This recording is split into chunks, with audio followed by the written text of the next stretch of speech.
Coyote and Lewis. Let's mark out.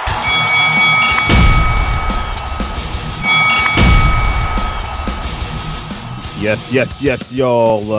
Welcome to another episode of On the Mark Wrestling Podcast. I am your boy, Coyote. This is episode 71, joined by none other than the fellas themselves, Luis, and Joel. Welcome, fellas. What's going on? Luis y Joel. I like it. Listen, man, Lewis, we're glad to have you back. Welcome back to the show, man. You know, it's never the same without you, Lewis. Because you bring us the hottest and greatest in the admins report. You be whooping AEW's ass with the belt because you be giving us, they don't be doing good, man. It just is what it is. We just is what it is, Lewis. But this time on the admins report, what are you bringing us here at On the Mark, man? What are you doing? Well, first of all, I want to say thank you to all of the supporters on social media because we've gained in followers on TikTok and on Instagram. We're almost approaching 400 followers. So round of applause for all you followers, man. That's some serious stuff, man. You guys are, yes. You guys are keeping us going. You're motivating us, and we're glad that we're giving you content that's resonant, to a certain degree, right? But without further ado, we're going to get into the administrator's report. Now, this is a very special edition of the administrator's report because it's going to be a twofer, right? So the first one is I want to give a big shout out, and I really hope that he watches this clip somehow. But I want to give a big shout out to Griselda Records' own Westside Gunn. I've been a fan of Westside Gunn for a number of years now. I love boom. So I love that. I love their brand of hip hop. Shout out to Benny the Butcher, Conway, all those guys. But Westside Gunn, what he's been able to do with intertwining his wrestling fandom and hip hop is incredible because he's very big on fashion, just meshing the two cultures together. That's why he's always at ringside with all of these events, no matter if it's WWE, AEW, TNA, whatever. He's always at Wale Mania. Coyote and I got to see him on stage and all of that. But his brand or his company now, Fourth Rope, they had an event in Philly last weekend called the Heels Have Eyes 3. Oh, nice. Okay. Yeah, and it was a weekend-long festival which showcased, wrestling. So he had guys like Joe Hendry, AJ Francis, a couple of pretty big names, and it turned out to be a pretty successful show. But it was a dream of his, and he worked really hard to bring that to fruition. So I'm hoping it becomes an annual thing and I'm able to actually attend one. So I'm thinking, think Wale Mania, but with actual wrestling matches. So that's the type of stuff that I think is important. If you look on the screen, you look at all three of us, we are men of color, right? Yes. African American, Latino, all of that.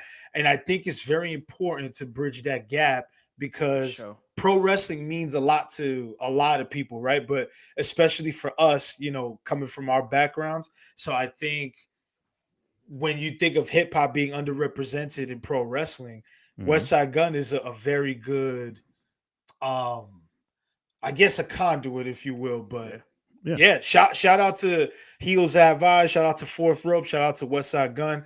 I love what you're doing, and keep it going. And nice, shout out to his new projects, Still Praying and all that. Westside Gunn, man, doing his thing. If I could add on to that as well, shout out to Westside for getting the theme to her syndicate as well. He's the theme. Oh, I didn't even. Yeah, that's right. So wait, did Hurt Syndicate come out to the theme? I missed that. I mean, I don't know if he's on. I know as soon as it comes on, you hear the Westside Gunn ad lib.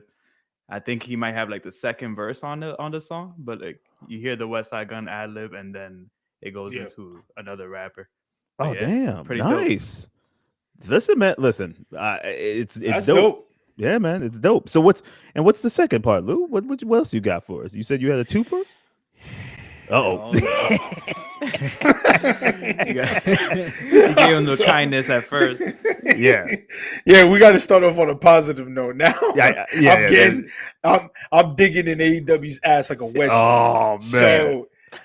So this week we had NXT and AEW going head to head. So NXT emanated from the old ECW arena, now known as the 2300 arena. 2300 arena, yeah. Yeah. So it was ECW theme. You had Bubba Ray Dudley, Dawn Marie, Nunzio, very nostalgia based. And it went ahead against a Dynamite that, I don't know, on paper it didn't really look like it was anything crazy, and it showed in the TV ratings because this one hurts. Because Dynamite's TV rating, their viewership was 500,000. Like, I don't have the exact number, but it was in the 500,000 range. Wow. NXT did 630,000 or something like that. So basically, NXT this week did what AEW has been doing on average for the past several months. What gives, fellas? I don't know what gives. That isn't even NXT's normal time slot, and the fact that they still outdrew AEW in terms of viewership, I don't even know what to say, man. That's horrible. That's a problem. that's horrible, a problem, bro.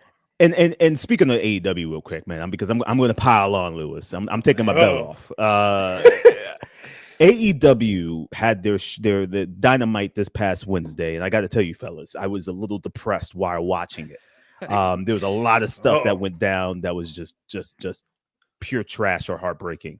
Number one, that crowd size is it is becoming a big problem. You can hear the echoing of the arena. You can hear people having side conversations. The camera can't take certain angles. There was one part of the show where on the hard cam side, there was a guy with a steady cam in his hand, like a regular camera in his hand. He had to get an audience member on the hard cam side, but because there were so many empty seats at the top, it was a quick zoom in to the person that was sitting in the front row because they couldn't get anything in the back. Like stuff like that. I pick up on all of that. It's depressing as hell, man. Like, come on, guys. What do we do? Right? And I'm trying not to laugh, but Louis, it's depressing. And the fact that that NXT, a bunch of in other words, like a bunch of rookies, green rookies who are doing their thing, but just they are rookies. Yeah. They're beating the main show of a multi-million-dollar wrestling company on a night that's not even theirs, with a crowd that's half the size but still full. Like it's guys. AEW, thank God. Listen, thank God for the TV deal, because if they didn't have that TV deal, I think WWE would be calling up and saying, "Yo, how much is your library? $2 million? I give you $2 million right now." because I mean, it's looking grim. Joel, what do you think, man? Is this too harsh? We being too harsh? Nah, you're not being too harsh. I do think they need to start running smaller venues. Like, oh man, we've come to that. The reason NXT is lively and loud is because their venues are smaller, and of course, I think Tony Khan even knew that they were going to lose this rating battle. If you watched both shows, you could kind of tell that he phoned it in. Yeah, with this, you could tell the show.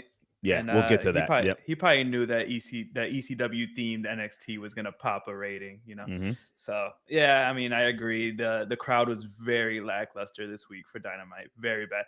They also run very weird areas, like I was just gonna say that. Where were they? Manchester, New Hampshire. New Hampshire. I didn't even know New Hampshire had a Manchester. Exactly. I'm like, wait, are they in London? They're in England? What's going on?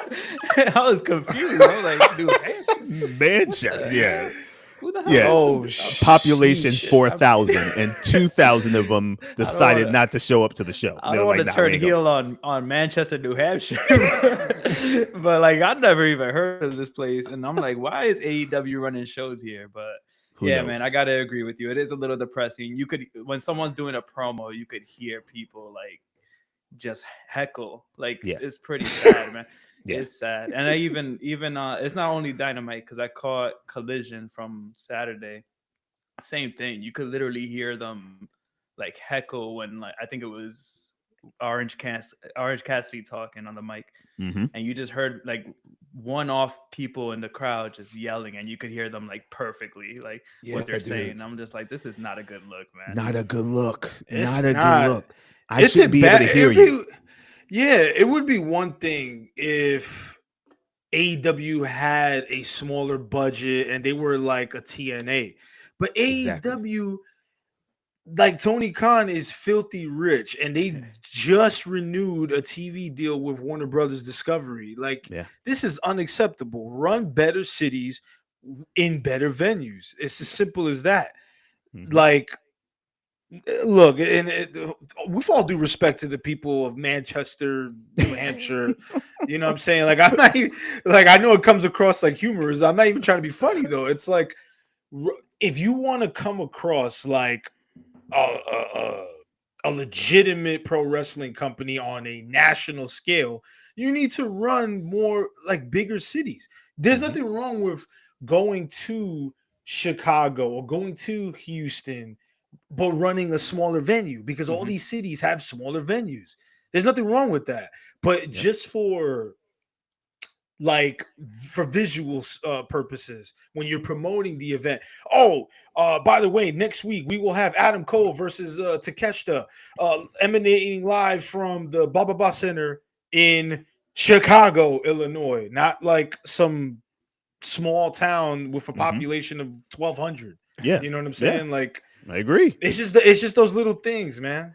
Well, listen. While we're on AEW, we're going to get into we're going to talk about this NXT AEW kind of, you know, head to head they had, right? So AEW, like Joel was saying, they kind of phoned it in this week. Like, it wasn't that great of a show. One of the reasons why it wasn't a great show, and I'm going to say it again. I'm going to get into it. Adam Cole is starting to bother me. The boy got booed this past Wednesday, which is not good. But he got booed. Well, not because he got booed, but you know, Malachi is way over. He's been over since he stepped foot in the company. And it's, guys, I'm sorry, it's just not believable that an Adam Cole with a reconstructed ankle and a body of a 15-year-old is beating Malachi Black, is beating Buddy Matthews, and next week, if he beats Takeshita, what a punch in the nuts to Takeshita, to be now a champion, be badass, be all these things. You're gonna lose to that. You're gonna how do you justify that? How do you justify that? There's just some simple things like that that's starting to bother me. MJF doing these stupid vignettes at home that are convoluted and just overdone, and you're not in the arena, so of course fans are going to boo you because you're not even here. Like, it's just, I'm like, guys, what's happening? Like, there's some simple things storyline wise that could be fixed. I hated that, by the way. And then it's a bunch of things, fellas. AEW is starting to really bother me, but I'm going to keep watching because they have their moments. You know, the Death Riders, they're dope. We don't know where the hell this is going. I hope there's a big payoff to this, by the way, guys. There needs to be something. At this point, I kind of want to see Shane McMahon. I'm sorry. I mean, we kind of need something. Yeah. Especially if Shane comes back and he's like a completely different character.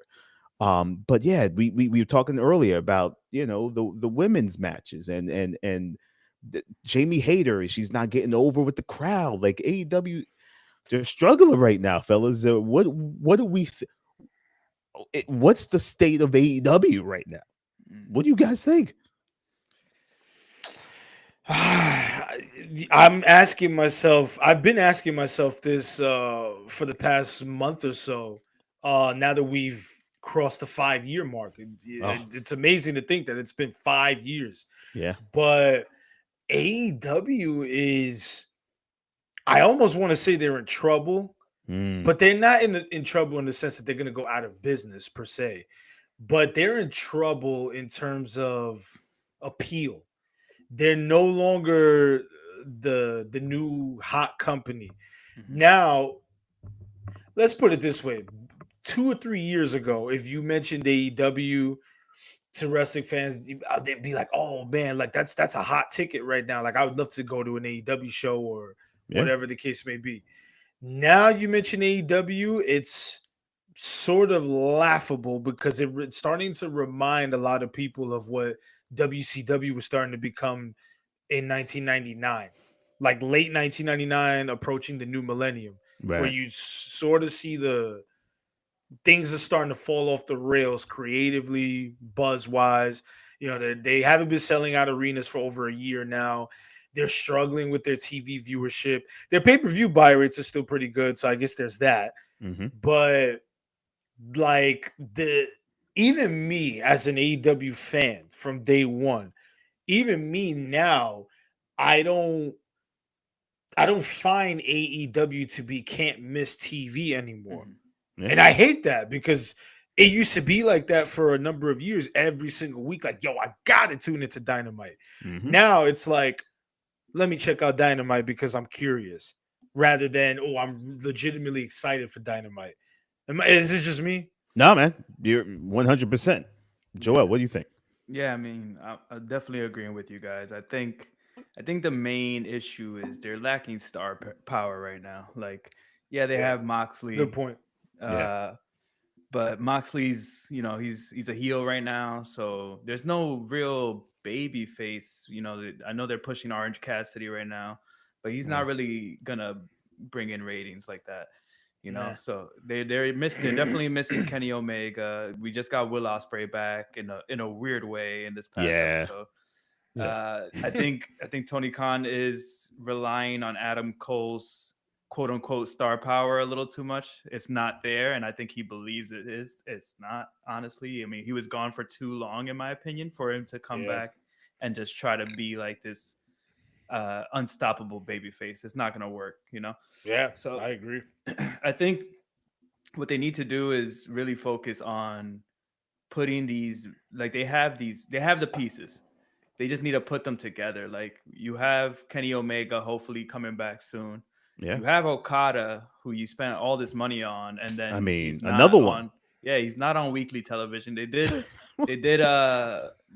promoted him this week with like the Continental Classic coming up, the tournament.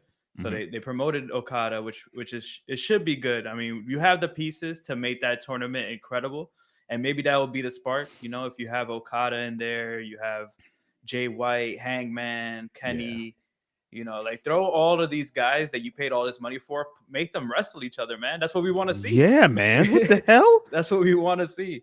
They should be on TV. Listen, there's 2 shows. Yeah. You got 4 hours of programming. I want to see everybody on those 4 hours of programming. Like, why isn't Okada on one of these shows? Like, if he's not on Dynamite, promote him on like it drives me insane. If I'm Tony. And listen, if I'm Tony, I got wallets like that, right? I got a wallet that's long, right? And I'm paying you $3 million a year. You're going to be on TV at least 3 times a month, at least 4, right? You're going to be on TV. Like I just don't understand the logic. There's no reason behind it. Like Mercedes Moné, she wasn't even on the show, was she? She was in a backstage segment.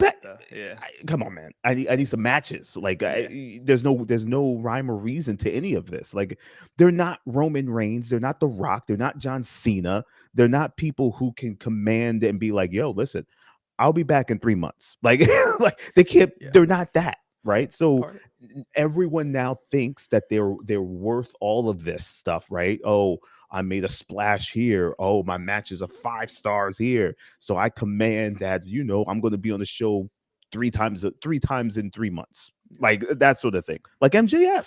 Yeah. He knows he's good.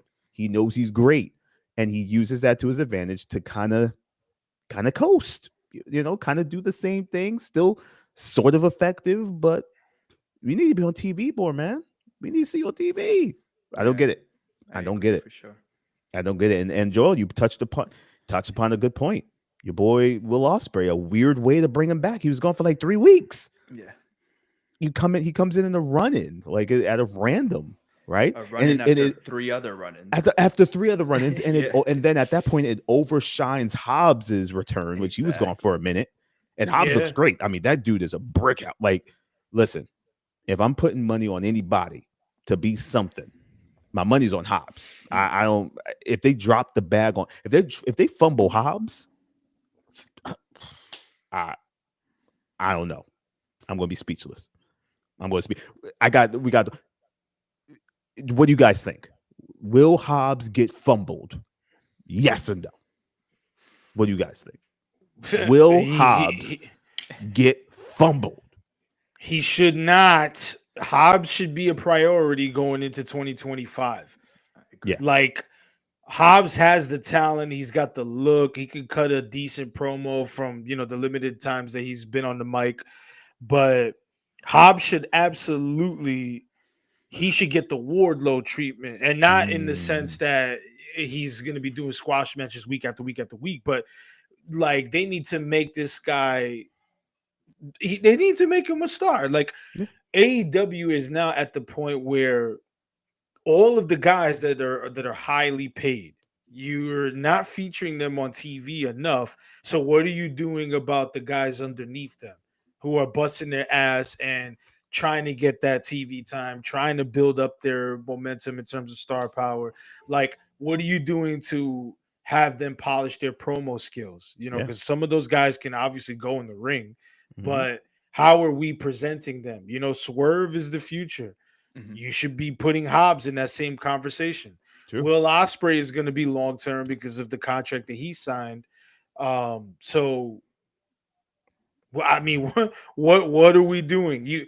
Tony Khan, he has the money. He has the resources. Like, I think what's missing here is a good team to handle different departments within that company. 100%. Creative, he's got the business side of it down, I guess, right? Locking down TV deals and shit like that. But what are we doing creatively? Like, what is going on there with talent management and creative? Like, who is the team? Like, we don't know, right? Or at least I don't know. That's a good point. I don't know the team, and right now I think Tony is the team. I think, and I think your boy is booking for himself. To tell you the truth, that shit is crazy. You can't do all of that yourself. Like, that shit is crazy. Lewis, he's booking for himself. I do not understand why things are still the way they are with the type of talent he's got. Like, it doesn't make any sense, man. And here's another question. It just came to my mind. Here's another question. Currently in AEW, on the women's side, right? Because we don't get a lot of women's matches. We barely get a lot of women's backstage interviews, whatever. Who currently have they fumbled with on the women's side? And you can't mention Mercedes Moné. They didn't fumble with. I don't think they fumbled. They have a fumble with Mercedes. I don't think they're utilizing her enough, but I don't think they fumbled her. Joel, do you think who have they fumbled? Like, it just dropped the ball. Anybody come to mind? I mean, they had a big presentation for Deonna Purrazzo. That's exactly who came to my mind. Yeah. And then she kind of just fell. She had a feud with Tony Storm while Tony Storm was champ, I believe, and then she kind of just fell to the wayside. I think what they do a lot too is they put a lot of the woman stuff on Collision, but nobody watches Collision. Nobody watches. So, like, I finally caught Collision for the first time in weeks this past week, and the main event was actually Mariah May versus Anna Jay, and it was a really good match, a really good championship match. It was for the title, but they they didn't even talk about it on Dynamite. Like, recap it, show us what's going on. Like, it really feels like two different companies. Like, Collision is his own company and Dynamite is his own company. Like, they don't even talk about what happens on their own shows. It's so weird. Like, you would think that they would be like, wow, Mariah Maid had a really good championship defense on our show that's on Saturday, guys. Make sure you watch that show. Like, they don't even talk about it. I think the part of me feels like maybe AEW is suffer from growing too fast. Because I'm thinking back, like what Lewis said, like, if you've been a fan since day one of AEW, the main difference I would say is that they've like doubled or even tripled their pay-per-views count, right? Like, there was only like 4 major pay-per-views at first. Yes, they have. Yeah. Now there's like a pay-per-view every month, and I don't think Tony Khan knows how to book for a pay-per-view cycle that's every month, because it seems like he puts it together in his head like, okay, this is the matches I want for this upcoming pay-per-view, and then he like doesn't understand how to get there without like these convoluted ways that make no sense. Like last night with the Will Ospreay run in, like everything just seems so thrown together towards the end that you could tell like this is the pay-per-view match coming up. I just don't know how to get there, so I'm just gonna make everybody run out and attack each other. Good point. Good point. It's very like weird booking, and I think that's the main issue.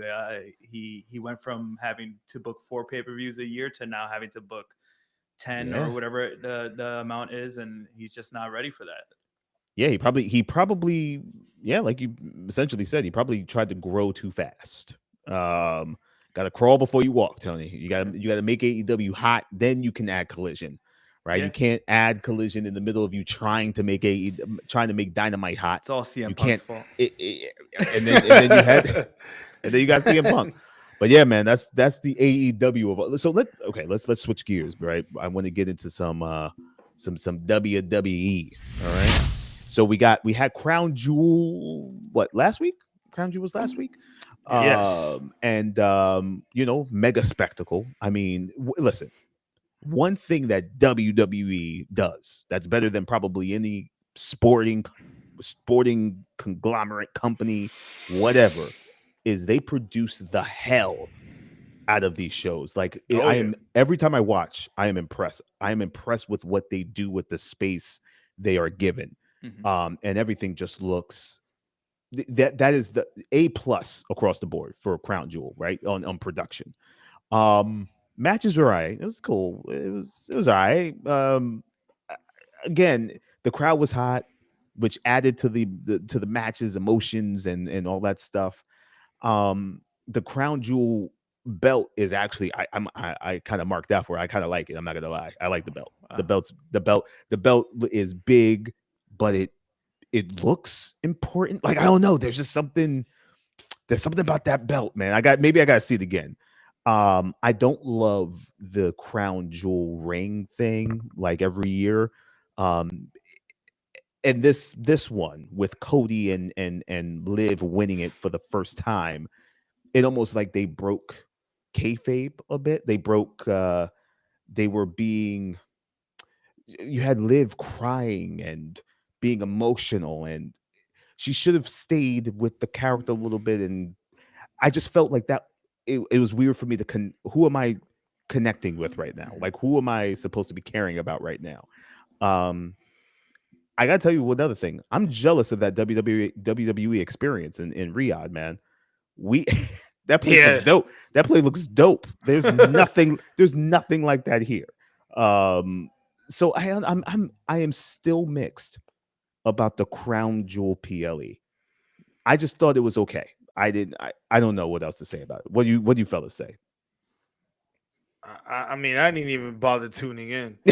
I just these PLEs are throwaways. They always will be in my mind. I don't care what's on the card. Yeah. Unless it's The Rock, I don't care to actually take time out of my Saturday afternoon to watch it in real time, because there's just nothing. There's nothing that I'm interested in. I don't care about Crown Jewel rings. I don't care about Crown Jewel belts. I don't give a fuck about anything that happens on the pay-per-view or the PLE. Like, for me, it was almost like it came and went. How many times have the two of you thought of the Crown Jewel champion since the PLE took place? I'm sure that you quickly shifted gears to I definitely the Bloodline and Survivor Series. You know, you're right. I'm just like, who cares, man? I hear you. You've never been high on the Crown Jewel joints. You've never been high. I think the only I can only probably recall 2 or 3 times where I went out of my way to watch some of these Saudi Arabia events. You know, like I think the very first one was Greatest Royal Rumble. Yes. So I went out of my way to watch that because it was the first time. I watched the infamous Goldberg and Undertaker. I think everybody did. And then I watched the one where you had that sad Brothers of Destruction versus DX main event. But that was it for me. After that, I was like, I don't. Ugh. How about you, Joe? Like, what's your thoughts on the Crown Jewel, this past Crown Jewel event? I did catch it. I didn't catch it live. I wasn't gonna, like Lewis, I wasn't gonna waste my Saturday afternoon. But and that's without you having kids, so imagine. I did catch it a little bit after. The live of it all, I agree. I didn't like that she broke kayfabe basically after. I also didn't like that they celebrated right after with Triple H in the ring, like she didn't cheat to win the match, and everybody pretended. Everybody just pretended. It was like very stupid and convoluted. I think that's weird. That was the biggest waste of time match. Actually, like it actually pissed me off because we had Tiffany Stratton come in to do the fake Money in the Bank thing. You had Raquel and Dom all over it, and then both champions are heels, so you had nobody to really cheer for. And then Liv wins by cheating, obviously, and then Triple H and the Saudi royalty or whatever come out and celebrate where they give her fireworks. She's crying. I'm like, Triple H, you're in the back. You're in Gorilla. You know she cheated. You legit know she cheated. Yeah, like this doesn't make sense. The booking of that was terrible. Like if you're gonna have this big celebration, have her win clean somehow. Like don't have it the first ever. You're trying to make this thing a big deal, and the first ever Crown Jewel Women's Champion cheated to win. It kind of taints the lineage of that, even if it's not going to be a real lineage anyway. Right. I did enjoy. They're probably going to get rid of that soon. Yeah, you could tell.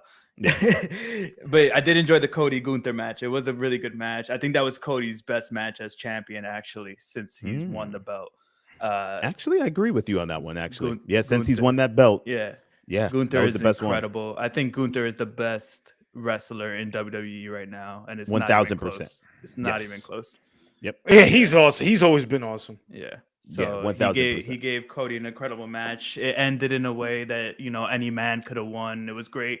Both men seemed strong after it. And then the bloodline of it all was cool. The match was trash. Right. In my opinion, I agree. Very bad match. I think altogether there was probably like a combine of like 4 different moves in that match, like a super kick, Samoan drop, Samoan spike, spear. Spear. Yep. It got to the point in that match that I was literally calling the moves. I'm like, oh, here comes a super kick.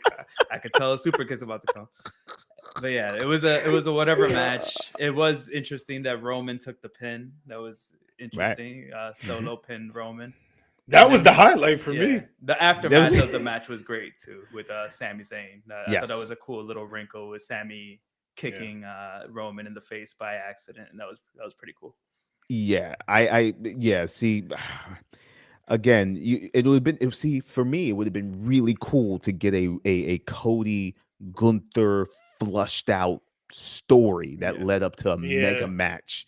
Right, but instead they threw this together to make the Saudi princes happy, because they're paying them billions of dollars to produce a show.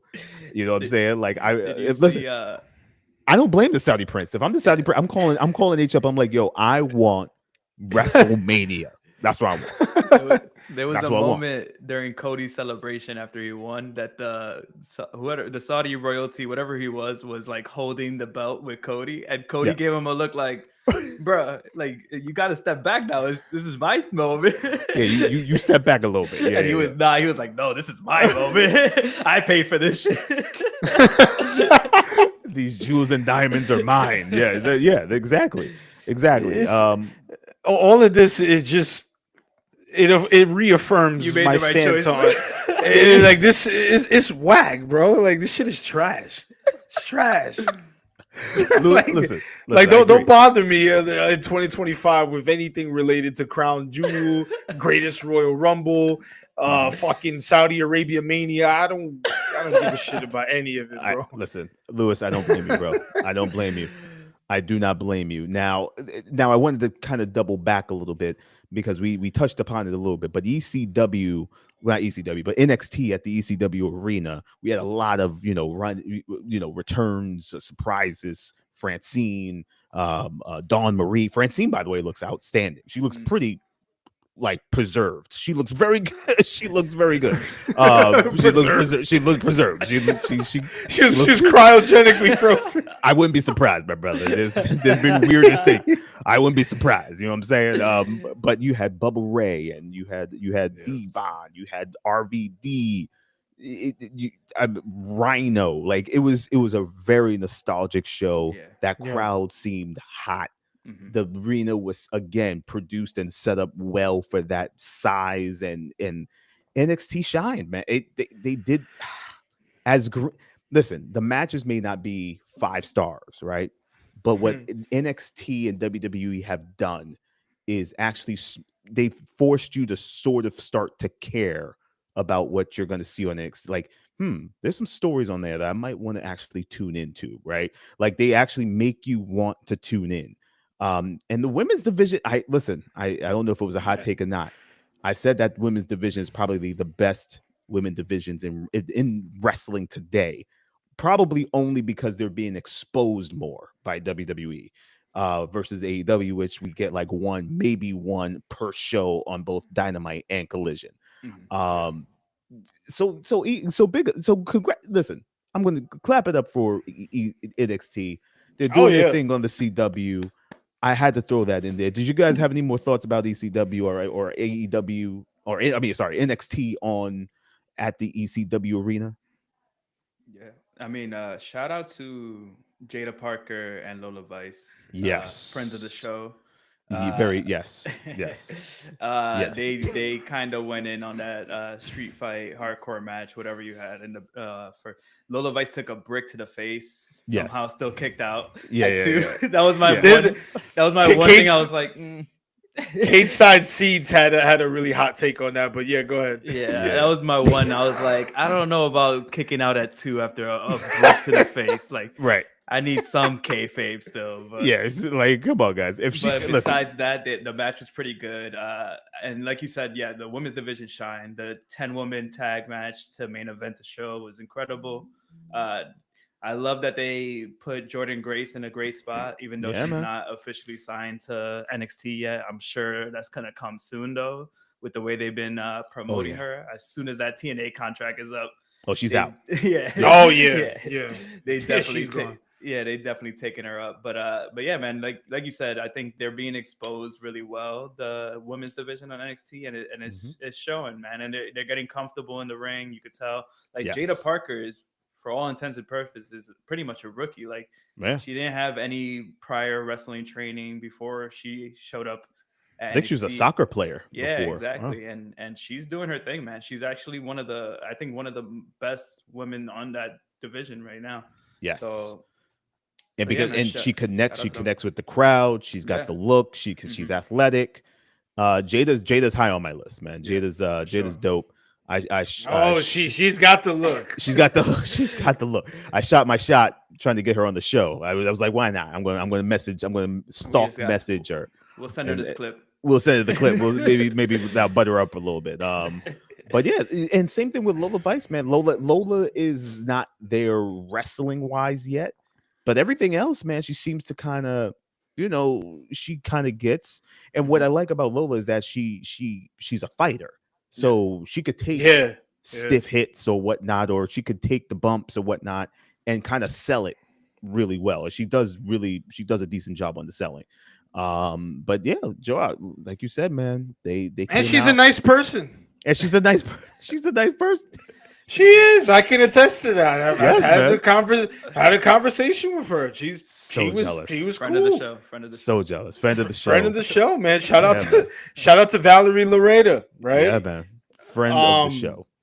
Yeah, no. If I'm gonna add to that, the women's division and Kyoto, that is not a hot take. I think that's probably the general consensus that the NXT women's division is the best in all of pro wrestling. Right. Because these women, it reminds me of like appeal and sex appeal and physical. I don't even know what I'm trying to say, but like the visual appeal, basically. Yeah. It reminds me of the Divas era, except they can actually work. Yeah. You know what I mean? Like, because all these women in the NXT women's division, like they are all very appealing to look at, but they can also go some better than others, but they for the most part they can put on good matches. And I think that's great because we want the male, whatever, men, women, whatever floats your boat. We want eye candy because it's TV, but we also want to see people who can go from bell to bell. And it's not just the NXT women's division. AEW's women's division is like that too. Right. Good looking chicks, and for the most part, they can work decent matches. But yeah, shout out to the NXT women's division, man. Like they're like Joel said, they're getting better. They're getting more comfortable, and yeah, you can only go up from here. Yeah, man.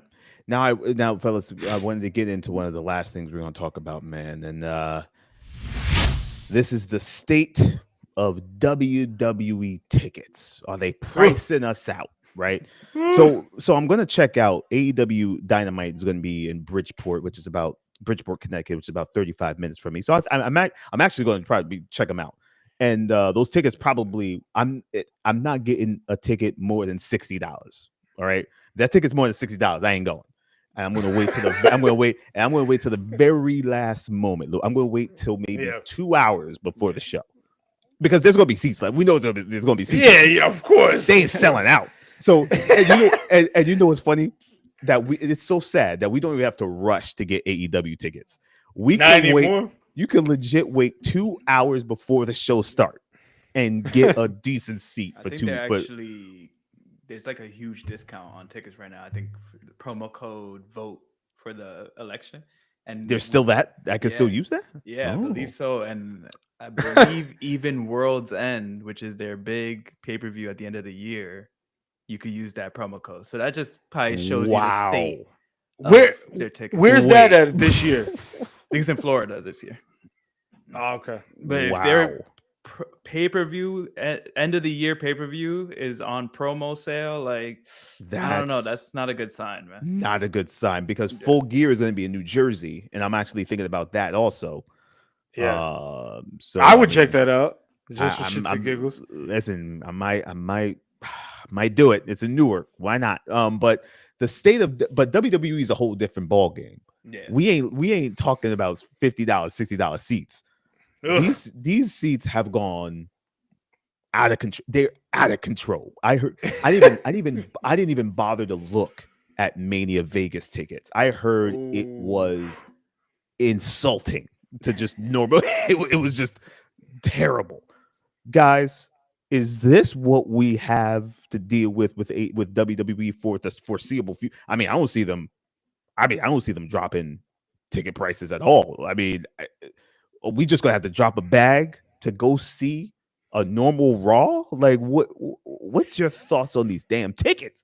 The tickets are too high, man. This is the shit that prompted this topic. So I hit up Kate Weezy and Joel earlier in the week, and because they just announced that Raw is coming to Houston on December 30th, which happens to be not only the final Raw of the year, but it's the final Raw of like this era because the following week, that's it. We're off and running to the Netflix stuff. Yeah. So I'm like, let me just check out tickets. The cheapest ticket in the 400 section, and I know Toyota Center's not that big, but still, in the 400 section, the cheapest ticket was like over $100. I'm like, wow. Just 2-3 years ago, I could have gotten that same seat for, $60 or something like that. So it leaves me. I'm just wondering because I'm planning. That's the plan, is to attend SummerSlam next year at MetLife. If this is the state of the of WWE tickets price wise, how the hell? Like, is it even worth going to SummerSlam, bro? Like, what's going on here? I'm not gonna lie. I think we still need to go to SummerSlam, but I think we got to be very strategic. I think we're gonna end up in the all the way. Yeah, man. Fuck, man. We're gonna end up next to the bathroom, bro. That's where we're gonna end up. Next to the janitorial closet. That's where we at. We ain't gonna be able to see anything. Lord. If y'all got binoculars, bring the binoculars. That's what's gonna happen.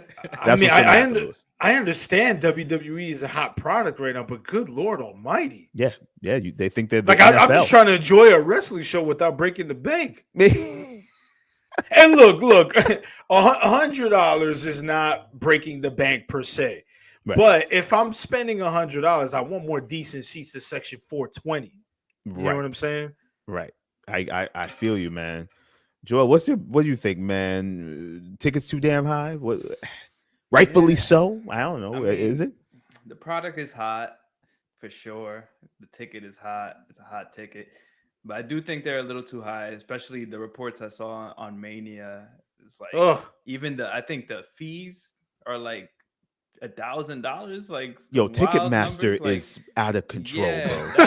That's the thing. Like, the price of the ticket is one thing, and then you add the Ticketmaster fees and all this other stuff. Right.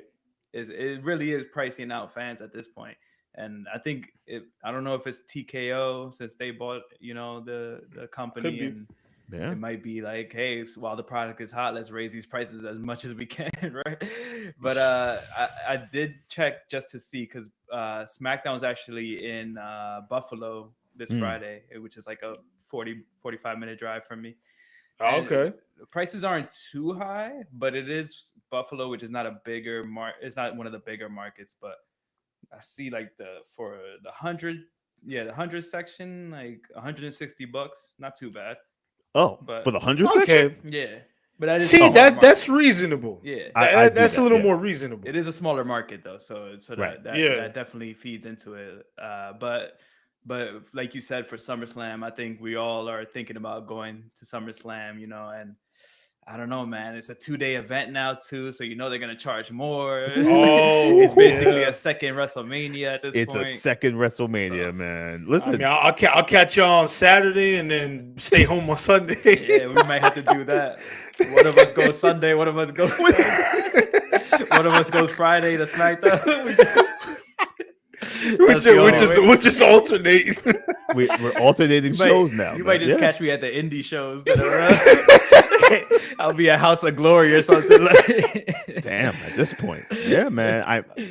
Listen. Yeah. If I'm flying, like if it all works out and I'm flying out to Jersey next summer, you best believe I'm at SummerSlam both Saturday and Sunday. Yes, 100%. You got to. We're just gonna have to take the L on a lot of things, though. We're gonna just we'll have to lower our expectations seat wise. We gotta lower the expectations.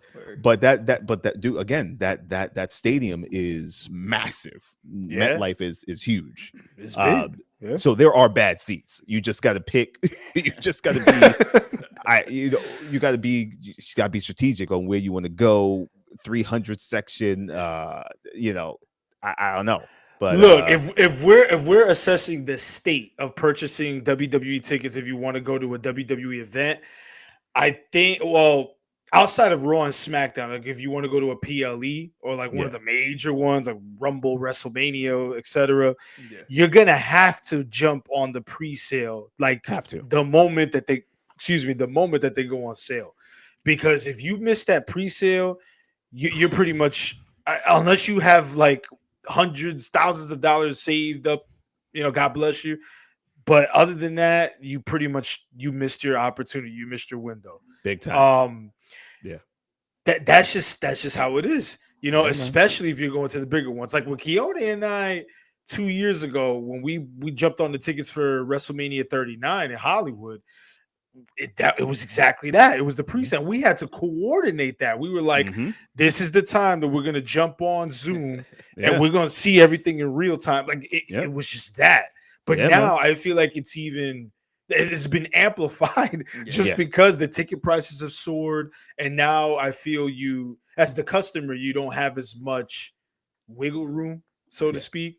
So, you jump on the pre-sale, and if you see a ticket that's available, grab it. Let's just say it's like $275 in the 300 section, 400 section. You're gonna have to take it. You gotta grab it. If you want to really go to the event that badly, you got to take it. You got to grab it.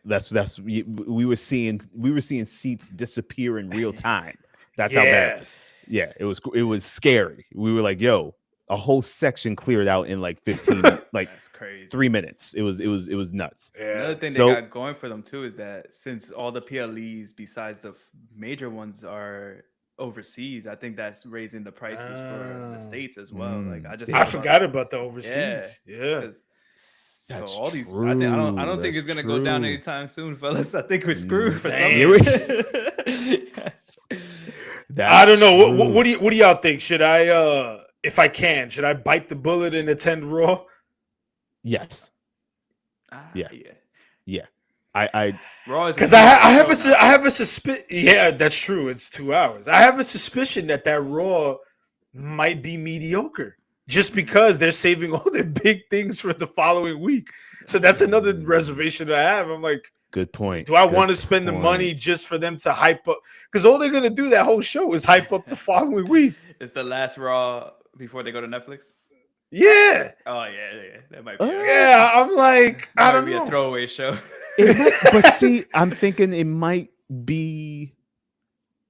Maybe it's a thank you to USA Network. Maybe it might be bigger than we're thinking though. The last Raw on USA. That is kind of crazy. That's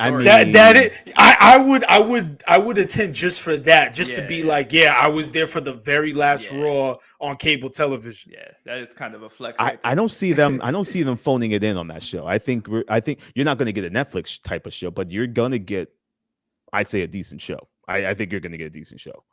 But again, they can't do too much because they got that's the thing. Yo, I'm reading some crazy stuff they're trying to get. They're trying to get Travis Scott on Raw for Netflix. I heard it's but they're doing this from the. If anything, Travis Scott should be at that. He should be at that December 30th show. The Houston show. The fuck, man. He might. That might be the show he's at. So they could be. I don't know. That might be a show I actually would consider going to if I can't do the Netflix show. I probably would do that one. Yeah. All right, sold. Hopefully the wife isn't listening. Yeah, you discussed that. Because I'll be on a cruise 2 days after that. So, but Lewis, remember, like Joel said, 2 hours, my brother. That's it. You in and out, baby. You in and out. That's it. That is true. That makes the show it's gonna go by more enjoyable. So much faster. Yeah. That's true. Yeah. We'll see, y'all. But yeah, fellas, it's anything else? We're good. I think we covered everything pretty hot right now. WWE, there's always something to talk about, y'all. So we're going to get to some original programming again, some stuff, who betters and all that stuff. We'll get to that. But yeah, this is episode 71. Thank you guys for joining on the Mark Wrestling Podcast. Continue joining us on or following us on our Instagram, Facebook, YouTube, TikTok, which is doing well. Thank you guys for all the comments. I saw one saying that I was a hater for shitting on Jey Uso. I will be that hater. But yo, we got a lot of love saying, yo, I agree with you, yo. Jay is just not doing it for me. He's not doing it for me. So there's some real ones out there that kind of understand. And thank you to Joel for opening up my hate, because now I see the light. I do see the light. Thank you, Joel. No yeet. Yeah, no yeet, y'all. But join us next time for another episode, y'all. We might have some guests on soon. We'll keep y'all posted. This is On The Mark Wrestling Podcast. You've been listening to the On The Mark Wrestling Podcast, a scriptly adapted production. Follow us on Instagram and YouTube at On The Mark Wrestling, and email us at ondamarkpodcast@gmail.com.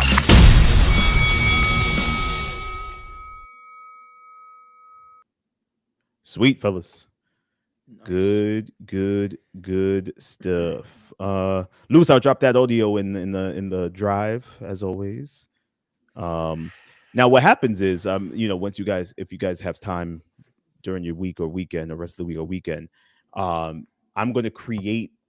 It's like a one button thing. I'm going to create the magic clips, and what happens is with those clips, you can click on it, you can edit, like put little things in it, or you could just download it, and that clip you can use to upload to Instagram, Facebook, YouTube, TikTok, all that stuff. So that's literally what I do. All I do is I take those clips, and that's what I'm throwing up, and that's what people are responding to, and all that stuff. So if you see a clip in there that you want to specifically put up or whatnot,